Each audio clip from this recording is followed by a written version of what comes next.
and trying to bring them in since I've been here. And then all of a sudden, this past year, one comes and we got two others coming now. So yeah, we're really excited about the manufacturers that are coming, bringing good jobs, employment to the community.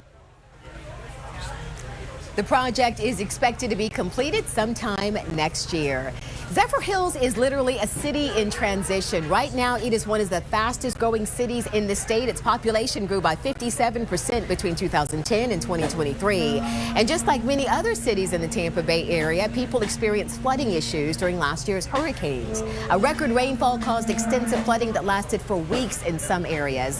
ABC Action News reporter Larissa Scott shows us the ongoing recovery effort and also the response from city leaders.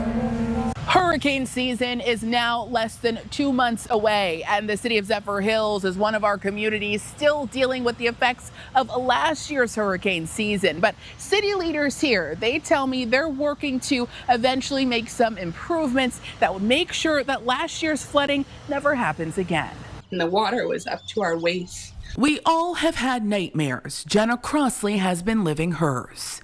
I had to put life vests on my dogs to get them out of the house. ABC Action News first met Jenna and her mom, Barbara Redman, a few months ago after Jenna's house flooded from Hurricane Milton. The cause? A city-owned holding pond next to the house overflowed. The city is aware of the problem and told us in part back then that the issue is due to the high water table and the lowest elevation in the area, and say pumping the pond won't work. So we caught back up with Barbara this week to see how things are going. I'm just standing here right now. I'm having nightmares from it, flashbacks. Still struggling, the house is not livable. Her daughter remains displaced while they wait for repairs. Problem with it now is we had to do insurance and fix it.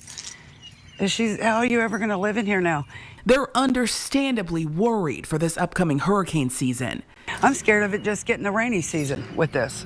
I sat down with Zephyrhills Public Works Director Shane LeBlanc to ask why the flooding was so bad in parts of the city. Hurricane Milton, we had 18 inches of rain approximately in 24 hours, and no stormwater system is going to handle 18 inches in 24 hours. It just overwhelmed us. Before that, Hurricanes Debbie and Helene dumped record rainfall, saturating the ground. LeBlanc tells me there's no way a city can prepare for that. It's tough to battle that.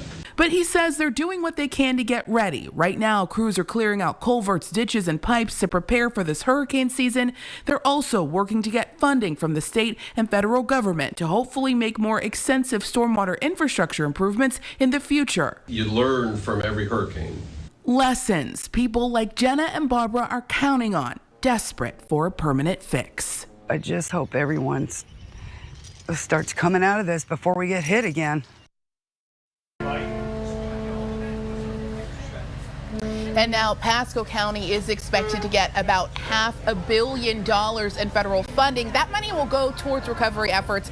And we asked Barbara what she would like to see with that money, Dia. She tells me she'd like to see infrastructure improvements, a way to get some of that flooding and the extra water out of neighborhoods like hers. Yeah, and even though the money is coming, it can't come fast enough for Barbara, I'm sure. Yeah. And so many of her neighbors as well. Yeah. We hope that they get that relief really soon.